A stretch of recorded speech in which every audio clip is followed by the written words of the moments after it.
قوم کے لیے قوم کی ترقی کے ضامن بنے۔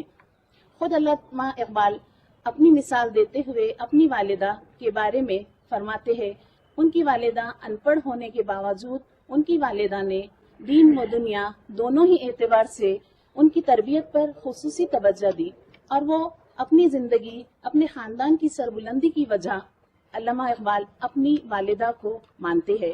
ان کی نظر میں والدہ ایک درسگاہ ہے جہاں تربیت کا کام ہوتا ہے۔ ابھی باجی نے مجھ سے یہ سوال کیا تھا کہ علامہ اقبال عورت سے کیا توقع رکھتے ہیں، تو علامہ اقبال ایک بیٹی کی صورت میں عورت سے معصومیت، شرم و حیا، زیور تعلیم سے آراستہ اور مغربی تہذیب سے محفوظ رہنے کی توقع رکھتے ہیں۔ اسی طرح علامہ اقبال ایک بہن سے مضبوط کردار کی اور جرات مندی کی توقع رکھتے ہیں۔ وہیں علامہ اقبال جب بیوی کے بارے میں بات کرتے ہیں وہ وفا شعاری کی اور ایثار کی اور بے لوث خدمات اور خلوص کی توقع کرتے ہیں۔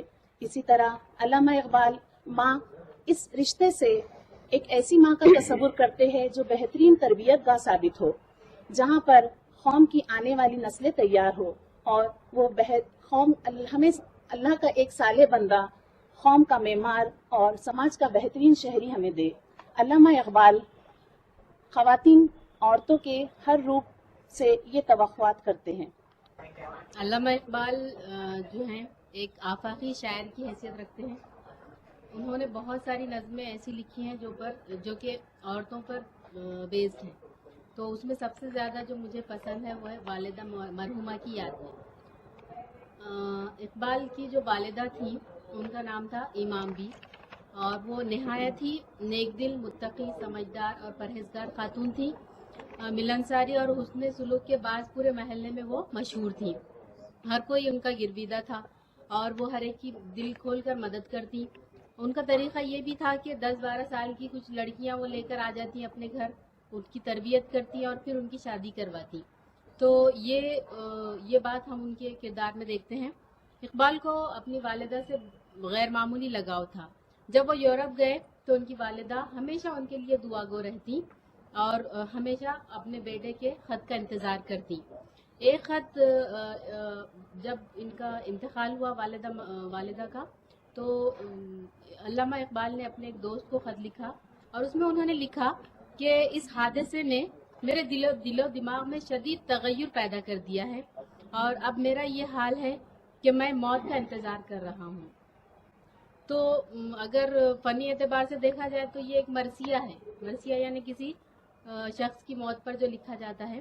تو اس مرثیے کے اظہار میں ہمیں دو پہلو نظر آتے ہیں، ایک تو فلسفہ حیات و ممات جس کا فکری پہلو ہمیں اس میں نظر آتا ہے، اور دوسرا والدہ سے وابستہ ان کے جو جذبات تھے وہ ہمیں اس نظم میں نظر آتے ہیں۔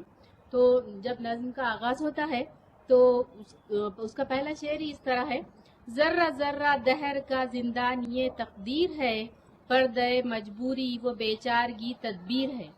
تو یہاں وہ جو فلسفہ ہے، حیات کا فلسفہ کہہ لیجئے یا پھر موت کے بارے میں ان کے جو فطرت کے جابرانہ قانون کی وہ بات کرتے ہیں کہ اس دنیا کی ہر شے اس موت کے جابرانہ قانون میں جکڑی ہوئی ہے۔